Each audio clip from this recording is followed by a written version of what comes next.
On the third day of the Camino Portuguese, we really started to hit our stride as pilgrims. Owen had found a nice rhythm between walking, riding in his stroller, and hitching a ride on our backs.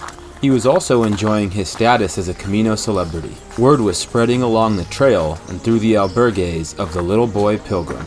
We were also seeing a lot more pilgrims on trail than we had on our first 2 days of walking. Their company was enjoyed, as we shared the views to Barcelos, San Martino, and Lugar do Corgo on our way towards Ponte de Lima. The stretch of trail here is mostly natural pathways and dirt roads that took us through some of the most beautiful little farms and vineyards I'd ever laid eyes on.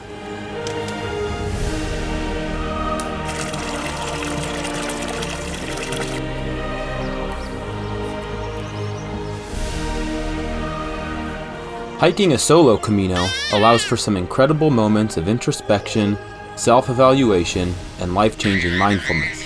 A family Camino is different in that regard, and replaces the journey of the mind with the blessings of togetherness.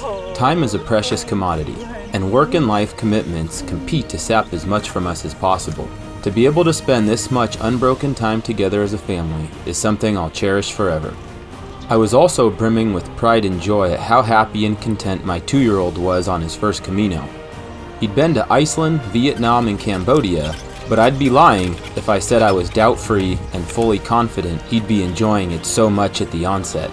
3 days in, and the only time he didn't have a smile on his face was when he was passed out and napping, dreaming little pilgrim dreams.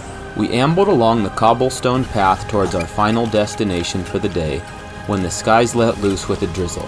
The Rio Lima and Ponte de Lima bridge were a welcome sight for tired feet. It was time to rest up for the climb up Alto de Portela Grande the following morning.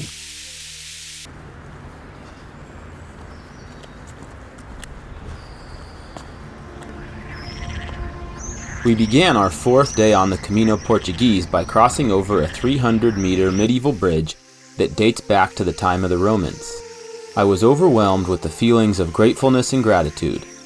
I was personally grateful to be walking another Camino, and also to be able to provide my family with this wonderful adventure. To walk alongside waterfalls, pass through forest, smell wild flowers, and meet like-minded pilgrims overflowing with the same feelings of awe and gratitude, it's an ephemeral sensation that has to be lived out. I realized this when trying to explain my first pilgrimage to non-pilgrims. My frail words collapsed under the weight of what has to be experienced, especially the warmth of words and smiles of every fellow walker. There is nothing quite like the bond of pilgrims.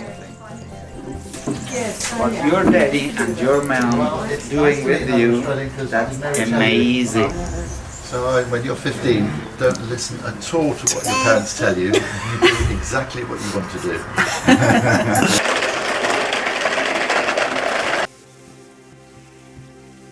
The 4th stage of the Camino Portuguese tends to stick out on most pilgrims' itineraries due to the nearly 2,000-foot climb up to Alto de Portela Grande, the high point of the entire Camino Portuguese. The climbing was steep, and it took some real body work to push Owen's stroller over some of the more root-laden and rutted stretches of trail, but we were enjoying the views. This is the kind of hiking we do a lot at home, and it was really nice to leave the asphalt and cobblestone behind for a bit.